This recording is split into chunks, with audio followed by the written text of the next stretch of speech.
Cuando los venezolanos piensan en Francisco de Miranda, es casi imposible que no lo asocien con el famoso cuadro de Arturo Michelena, Miranda en la Carraca. En él se observa a un hombre postrado en un catre, con una actitud de derrota y frustración, resignado a su fatídica suerte.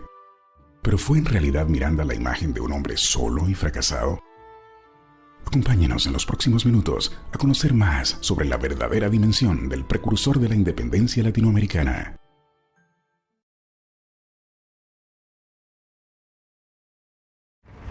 3 de agosto de 1806. Un hombre a bordo de este barco, el Leander, lleva acariciando un sueño por más de un cuarto de siglo. Su nombre, Francisco de Miranda. Es el sueño de la libertad de un continente. Ese mismo día, arribará a las costas venezolanas de la Vela de Coro y con tan solo un puñado de hombres, logrará infundir el temor necesario como para que el ejército español abandone la ciudad. Toma el fuerte militar y en un acto de profunda trascendencia histórica, desmonta la bandera española y en su lugar iza la bandera de la independencia hispanoamericana. Pero, ¿quién en realidad era este hombre que se atrevió a profetizar lo que parecía imposible? ¿Cuál fue su aporte concreto y la verdadera participación de este precursor de la emancipación suramericana? Sebastián Francisco de Miranda Rodríguez nace en Caracas un 28 de marzo de 1750. Es hijo de un comerciante de telas de origen canario y de madre criolla. Ingresa en la Universidad de Caracas, donde estudia latín, gramática y catecismo. Quizás hubiera proseguido su carrera en la ciudad natal, pero en 1769, un traumático episodio familiar torció el rumbo de su destino. Es que su padre, también llamado Sebastián Miranda, logró del gobierno en Caracas el nombramiento de capitán de la 6ª Compañía de Fusileros. Pero al día siguiente, los orgullosos miembros del cabildo caraqueño protestaron tal designación, argumentando que correspondía a ellos, los ediles, nombrar dichos cargos, y que al escoger al padre de Miranda se habían postergado las aspiraciones de otros ciudadanos más meritorios. Pero lo que pudo ser un reconocimiento honorífico para el padre de Miranda terminó constituyendo una humillación en público, ya que los concejales le clausuraron su negocio. Después solicitaron su baja de las milicias y del grado de capitán. Por último, lo compelieron a demostrar la pureza de su sangre, es decir, que en su familia no se habían producido enlaces con gente negra, indígena o mestiza. El conflicto del padre de Miranda empieza es que, formando parte de una de esas milicias, viéndola él creado, esa milicia de isleños, y perteneciendo él o estando situado en esa estratificación socioeconómica, recibe una distinción de parte del capitán general de la época, que lo nombra capitán de las milicias de blancos, ¿no? Porque el capitán general integra las milicias de peninsulares con las milicias de isleños. Ya eso fue, digamos, su primer error con respecto a la élite criolla. Es decir, se atrevió a dar un paso sin consultarle a ellos si ellos estaban dispuestos a codearse con otros blancos que no pertenecían a su estatuto social. La reacción de esos mantuanos, de esa élite criolla de Caracas, es muy fuerte. Era impensable para ellos que ellos pudieran estar al lado o admitir a su lado a una persona que no tenía la nobleza del origen de la que ellos se vanagloriaban. Evidentemente que a don Sebastián lo rechazaban por su origen canario, por su modesta actividad como comerciante y por no pertenecer a los círculos de los grandes cacaos, los prepotentes mantuanos que presidían la vida social de entonces. Varios meses después, el rey terminó dándole la razón al don Sebastián. Pero el daño moral ya estaba hecho, y eso influyó en la disposición del futuro precursor de emigrar hacia Europa. En 1771, 2 años después de la humillación familiar, el joven Miranda llega al viejo continente y se dedica intensamente a estudiar matemáticas, geografía, francés e inglés. Al año siguiente solicita el ingreso como oficial en el Ejército Real de España, y lo asimilan como capitán del regimiento de infantería de la princesa. Los Miranda siguen diligenciando para lograr el mayor reconocimiento social posible. En 1774, el impetuoso capitán Miranda va a pelear en Melilla, al norte de África, donde los árabes tienen sitiada la fortaleza española.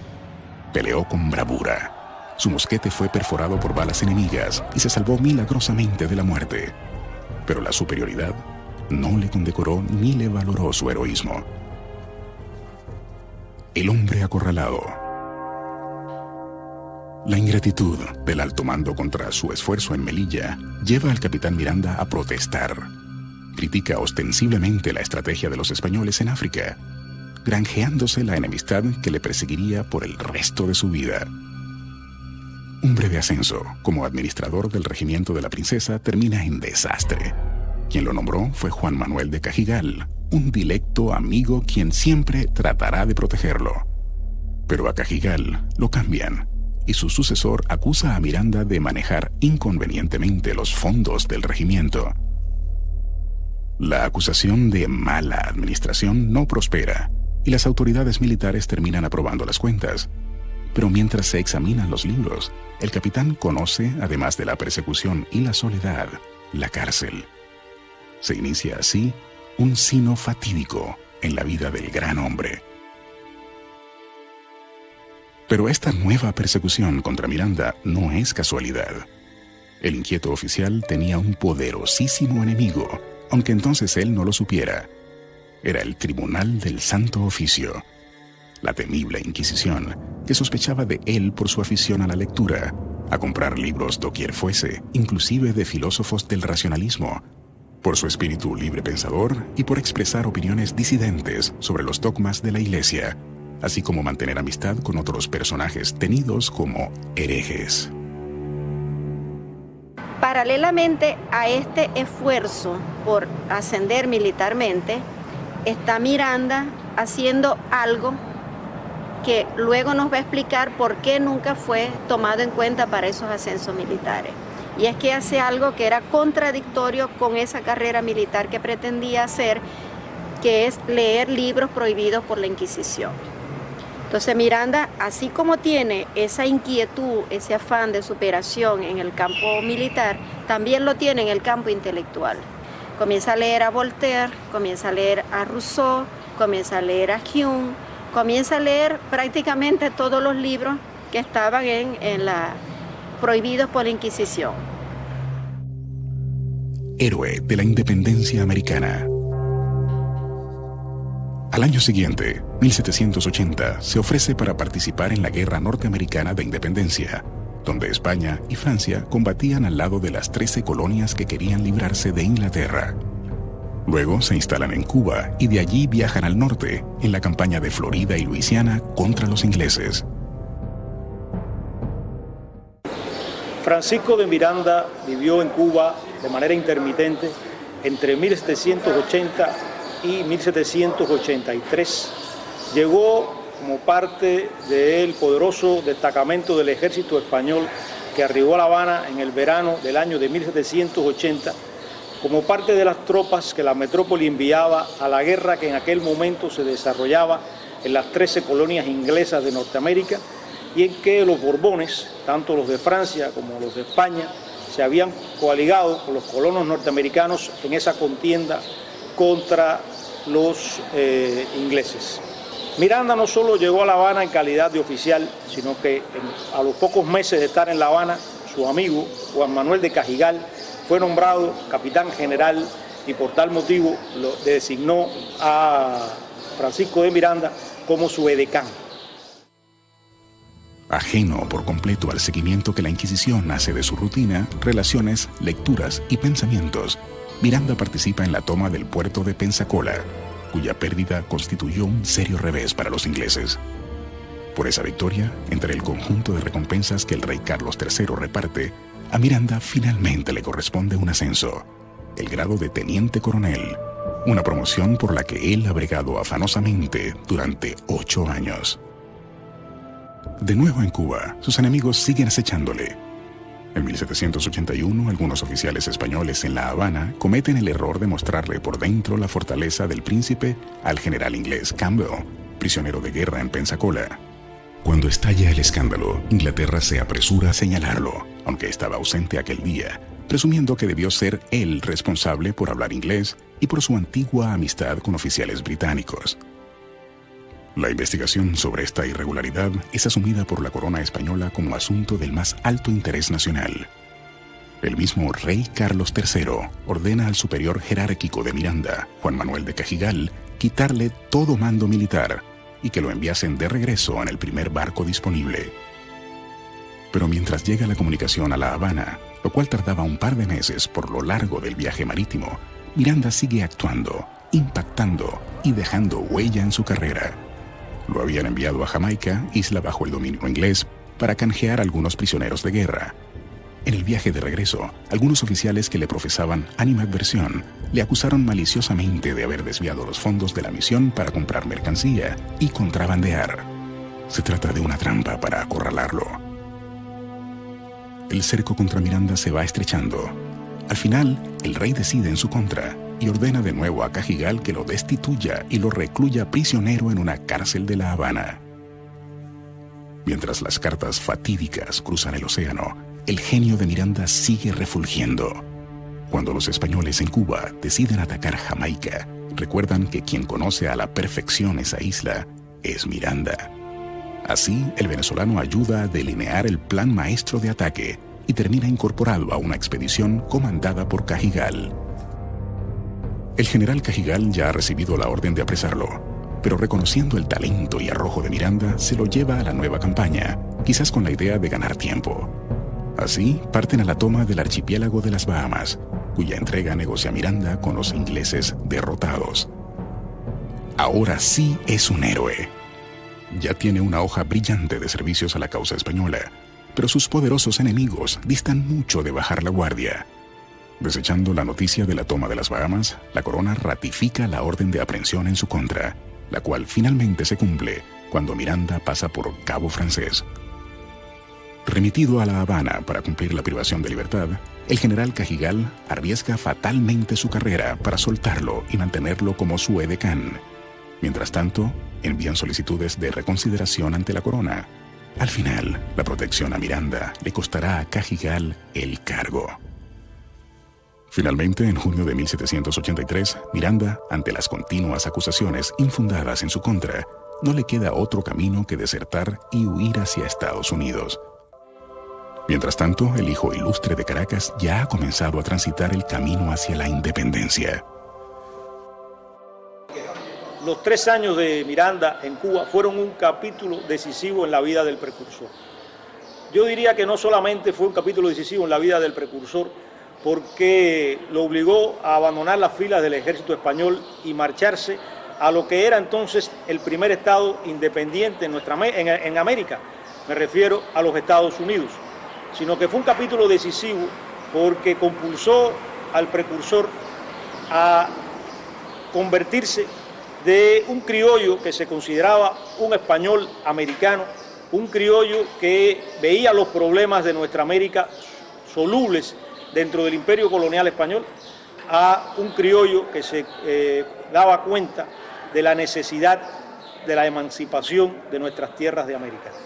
Prueba de esa radicalización que se avecinaba luego de la salida de Cuba del precursor fue que ya en los Estados Unidos Miranda se convenció de la necesidad inexorable de la independencia de lo que él iba a llamar Colombia para designar a los territorios de Hispanoamérica. Y todos esa evolución vertiginosa que sufriría el pensamiento del precursor a partir de su estancia en los Estados Unidos, luego de su salida de Cuba, estuvieron en última instancia determinadas por lo que había sucedido en La Habana, por ese desencanto que el precursor tuvo de la vida a las órdenes de las autoridades españolas y al mismo tiempo por las arbitrariedades, persecuciones e injusticias que sufrió en carne propia por parte de las autoridades metropolitanas.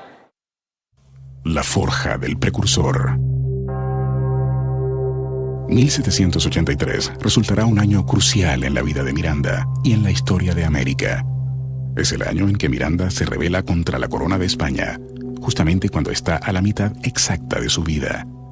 Y es el año en que nace en Caracas Simón Bolívar, destinado a jugar un rol luminoso y trágico en la vida del ilustre precursor.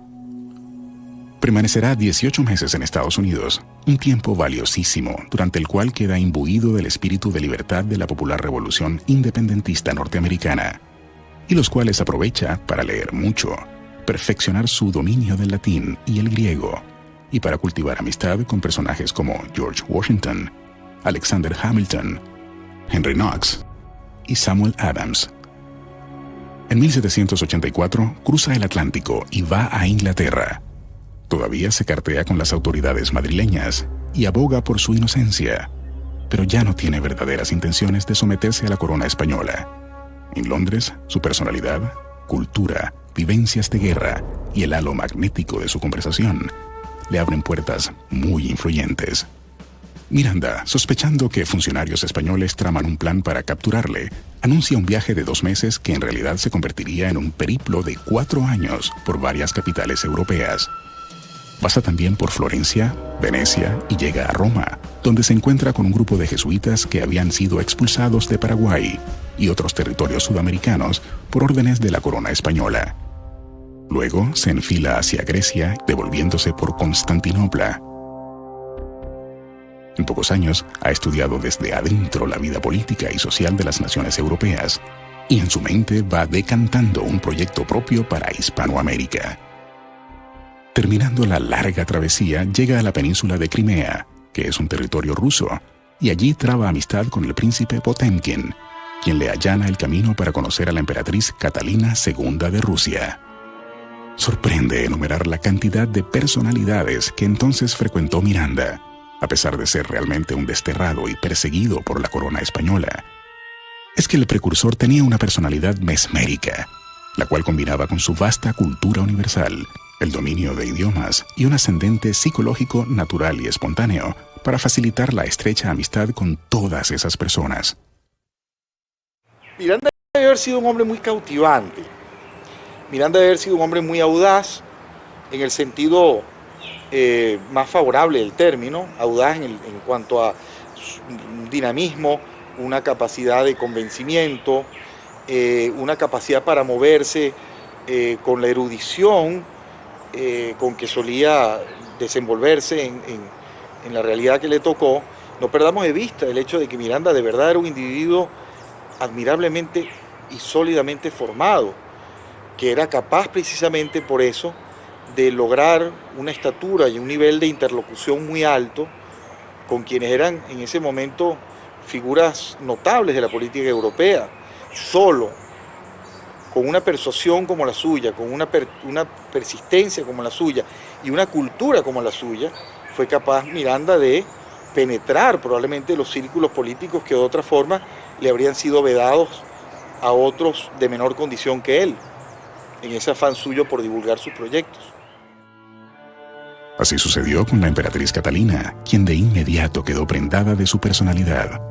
Le abrió las puertas de la corte y le atendía con especial deferencia.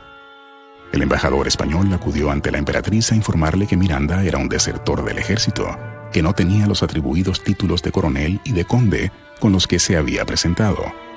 Pero la poderosa mujer le ripostó que Miranda era su protegido y ya tenía el rango de coronel del ejército ruso, otorgado por ella misma.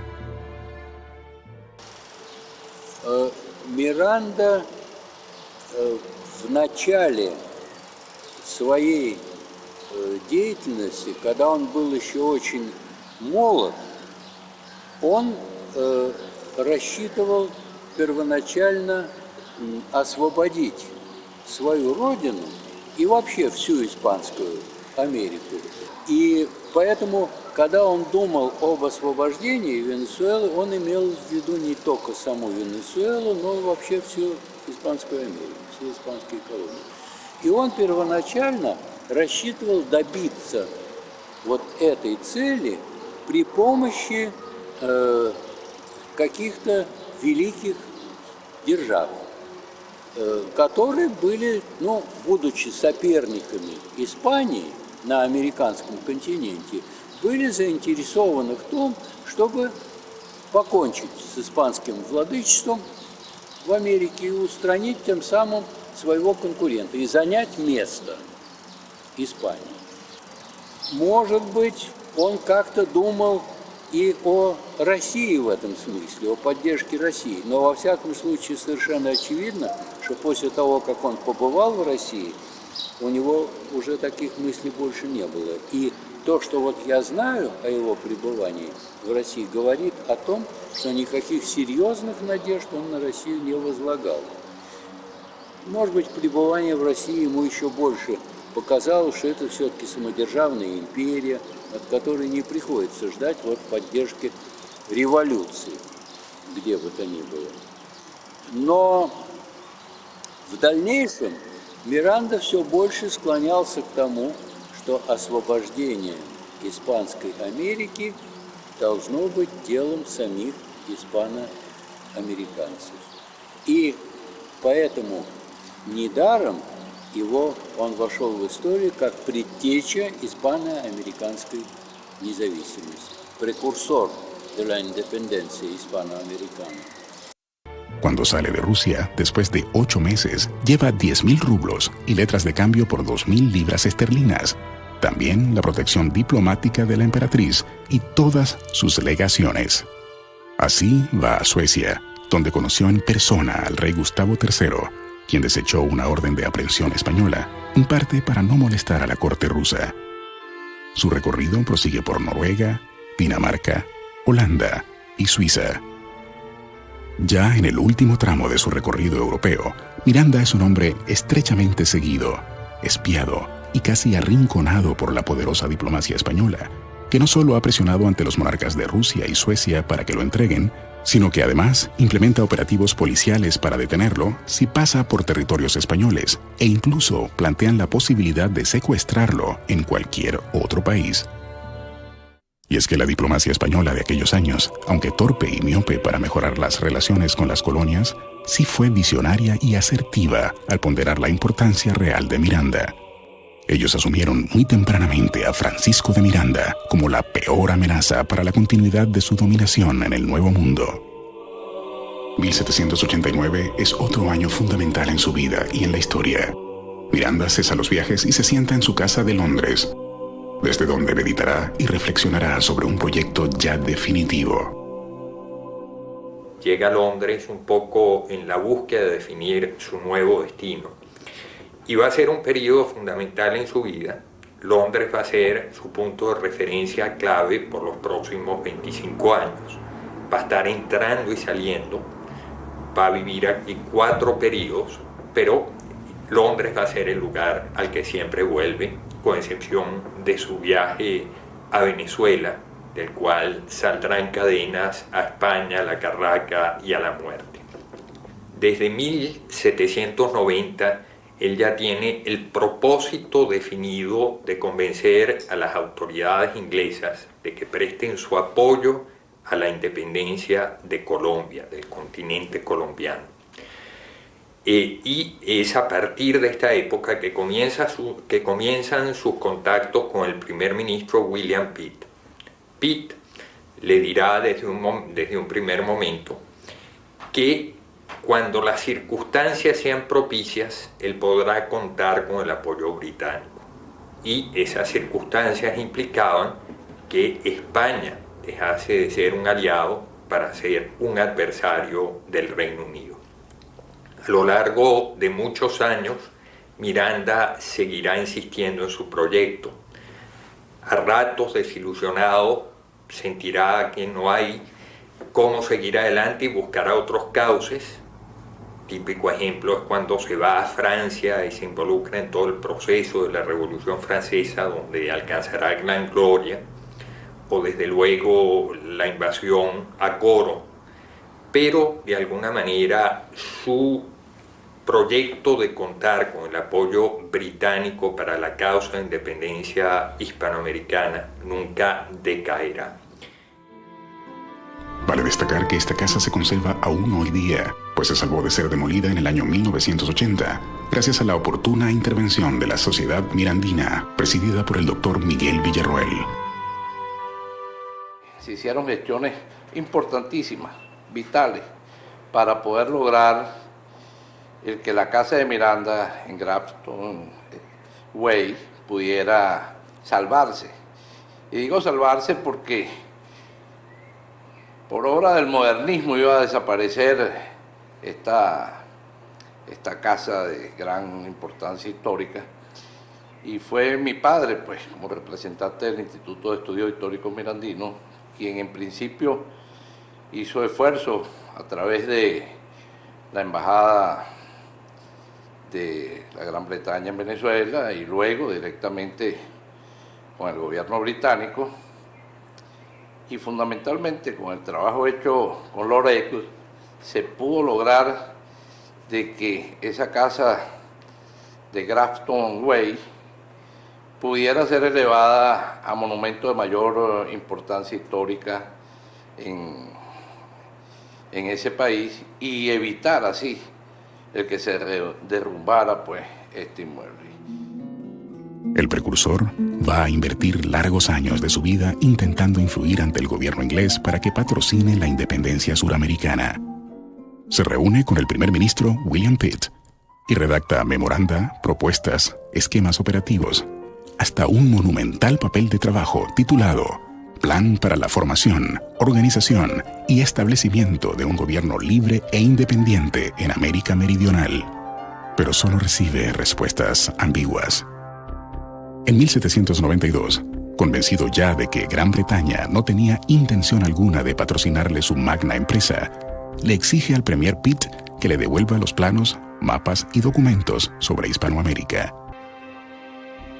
El precursor se va en marzo de 1792 hacia París. La Revolución Francesa, que proclamaba la libertad y la igualdad, había estallado 3 años atrás, y Miranda la había seguido con mucho interés, más por sus aportes conceptuales que por el contrapeso que la ahora República pudiera representar frente a España. Pero cuando llega a París, la revolución alcanza uno de sus puntos más álgidos. El rey, Luis XVI, es desconocido como soberano y es enviado a prisión junto con su familia. Convulsionado, el país cierra sus fronteras y Miranda se ve obligado a permanecer en ella. Dada su conocida experiencia militar y sus ideales libertarios, es invitado a unirse al ejército revolucionario, lo cual acepta bajo la condición que eventualmente Francia apoye la causa independentista de Hispanoamérica. L'arrivée de Miranda à Paris correspond à la coïncidence de 2 événements différents. D'abord, l'échec de son projet de proposer au gouvernement anglais, au gouvernement de William Pitt, un vaste plan de révolution de l'Amérique espagnole. Miranda était en Europe depuis plusieurs années déjà, il avait voyagé à travers toute l'Europe, il était déjà venu en France, il avait été en Angleterre, il est allé jusqu'en Russie, il a sillonné l'Europe entière, et là il a rencontré beaucoup de dirigeants européens, d'intellectuels, de souverains, de militaires, enfin il a un grand réseau de relations, et il a préparé un plan destiné à révolutionner l'Amérique espagnole. C'est la formule. La guerre va être déclarée le 20 avril 1792, c'est-à-dire juste après l'arrivée de Miranda, d'abord à Rouen, puis ensuite à Paris. Donc il y a une conjoncture favorable pour les projets de Miranda en France. Les Girondins, les Brissotins, comme on dit encore, les amis de Brissot, de Roland, de Clavière, de Condorcet, savent bien que la guerre contre l'Autriche, contre la Prusse, c'est le prélude à une guerre générale. Et que l'Espagne sera également dans la guerre contre la Révolution française. Donc Miranda comprend à ce moment-là que l'avenir de son projet, c'est en France. S'il veut trouver des alliés pour réaliser son projet d'unification de l'Amérique espagnole et chasser l'Espagne, il faut trouver des alliés en France.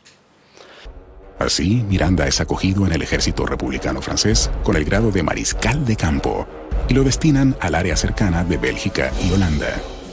Miranda marcha al campo de batalla a defender la República Francesa con el mismo ardor con el que antes peleó por los españoles en Melilla o contra los ingleses en Norteamérica. Porque en el precursor se da la rara simbiosis del hombre de pensamiento profundo y gran capacidad de acción. Adentro suyo, al lado del diplomático, del planificador, del visionario y soñador, existe también el militar de carrera, de gran capacidad y extremado valor en el combate. No es casualidad que a Miranda lo destinen al área de confrontación con Prusia, entonces la nación con el ejército más disciplinado del mundo. Así participa en la batalla de la colina de Valmy, y sorpresivamente, a pesar de la inferioridad numérica y de pertrechos, los alemanes son derrotados. Et il a été parmi les étrangers un des premiers à venir dans une armée de volontaires improvisés qui allait se battre contre la plus grande armée du monde que lui, Miranda, avait vue. Parce que on oublie toujours que lorsqu'il est allé en Prusse, il a obtenu que le vieux roi de Prusse fasse manœuvrer ses soldats devant lui. Et donc c'est Miranda qui a pu raconter aux vieux officiers et aux soldats français de 92 comment se battaient les Prussiens. Lui les avait vus. Il s'est donc passionné pour cette révolution, sachant qu'il y allait avoir un grand combat militaire et qu'il fallait d'abord le gagner. Donc, il était à Valmy por cette raison. Por su figuración en esa batalla lo ascienden a teniente general y comandante de una división del ejército republicano. Como homenaje a la gesta mirandina, allí, en Valmy, siglo y medio después, se yergue una escultura del prócer original del artista venezolano Lorenzo González. Y además, su nombre quedará plasmado para la inmortalidad en el famoso Arco del Triunfo en París.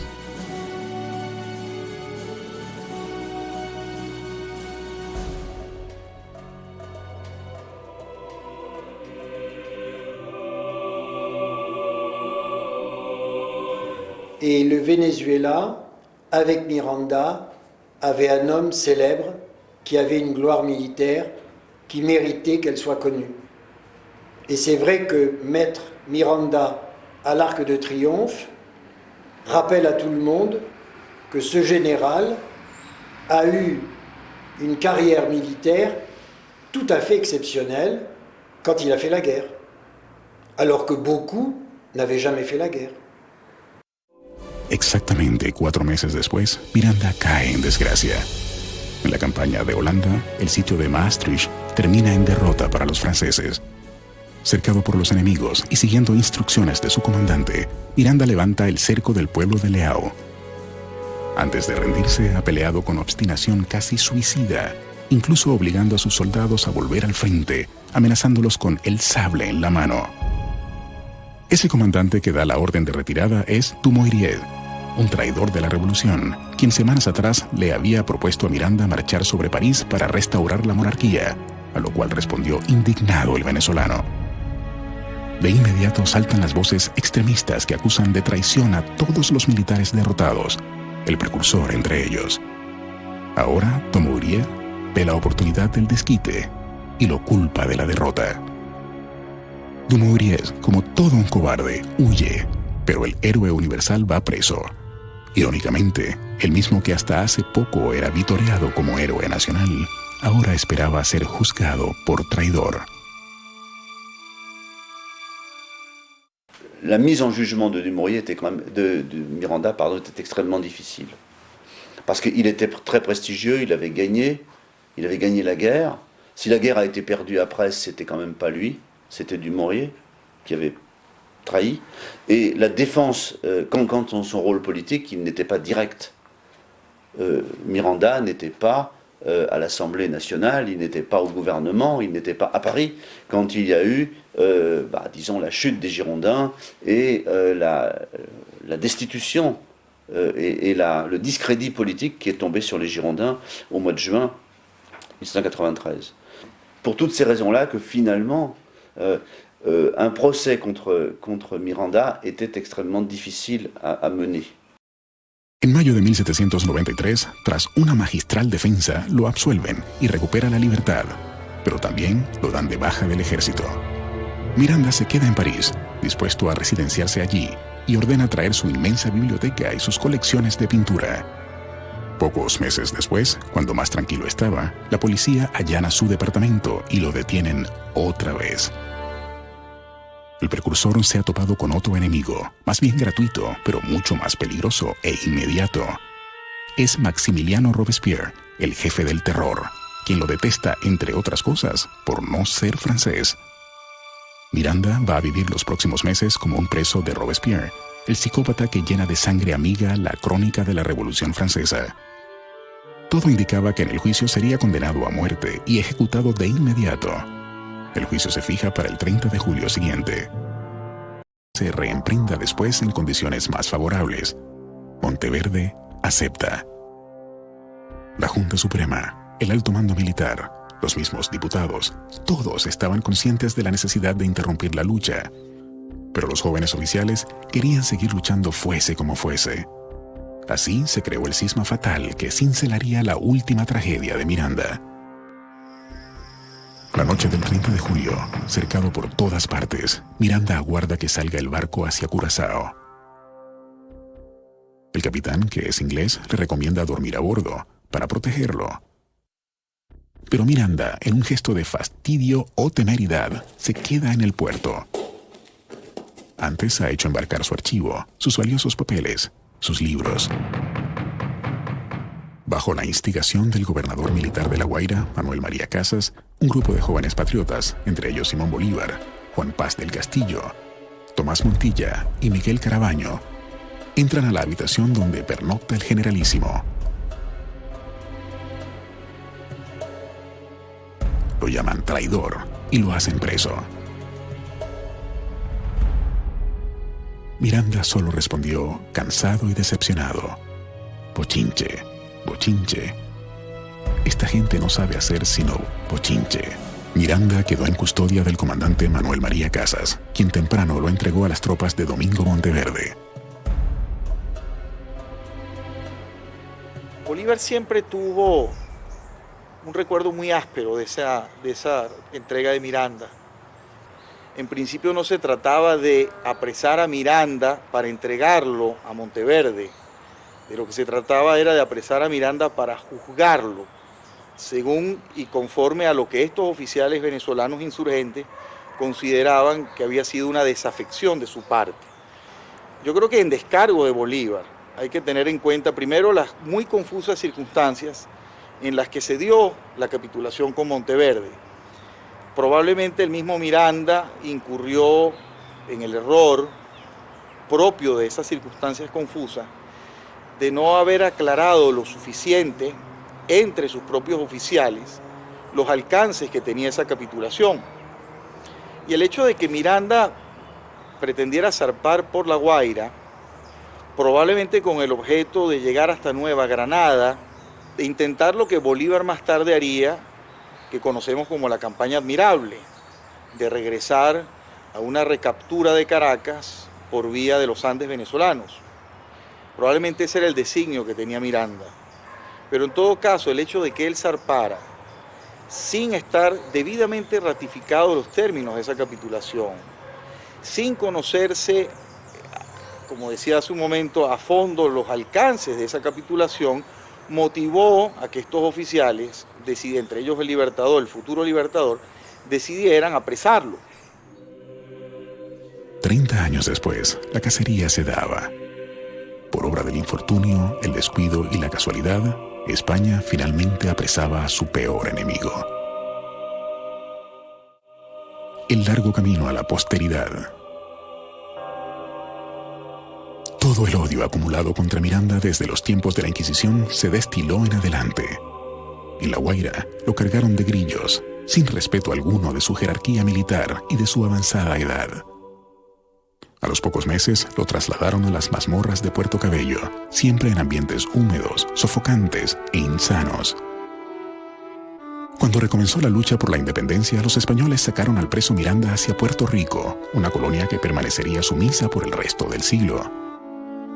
De allí lo llevaron a Cádiz, en pleno suelo español. En la inhumana prisión de la Carraca agonizaba uno de los hombres más grandes de su tiempo.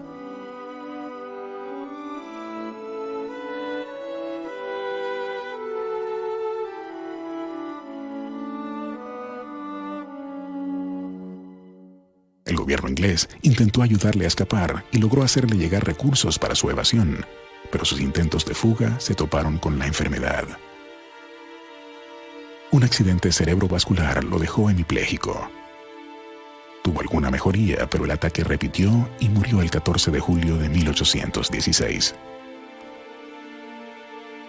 Sus restos fueron echados en fosa común y todavía hoy el gobierno venezolano hace el mayor esfuerzo para identificarlos. Pour moi, le grand héritage de Miranda, c'est comment un homme pense qu'il doit faire de la politique. Et je trouve que là, Miranda nous donne une leçon exceptionnelle de courage, d'abord dans sa propre vie privée, et d'intelligence en tenant compte de l'expérience de tous les autres systèmes, des Grecs, des Latins, des Hindous, des Persans, des Russes. Et il essaie de trouver un modèle politique. Avant Miranda, il n'y avait pas d'homme politique. Il y a eu des révolutionnaires, mais il n'y a pas d'homme politique avec un héritage politique, avec une pensée politique. Et grâce à lui, Bolívar réussira la révolution. Pero con la defunción física sobrevino la inmortalidad. Simón Bolívar y los jóvenes que siguieron su ejemplo terminaron su tarea. Lograron en parte el apoyo inglés y oficiales británicos pelearon braviamente al lado del Libertador en las sucesivas campañas. Bolívar asumió a su modo el proyecto continental de una república unida, que llamó la Gran Colombia. La obra del precursor supera notablemente el tiempo de su vida biológica. La llama de la libertad que él encendió alumbró el camino hasta que las últimas tropas españolas evacuaron Hispanoamérica. Contribuyó como pocos a formar el ideal de la noción de nacionalidad en el Nuevo Mundo, y su proyecto de unidad continental mantiene plena vigencia 200 años después. Su incesante prédica formó a los futuros patriotas, los próceres de la independencia continental. Todos le llamaron por siempre, respetuosamente y con la mayor admiración, el precursor.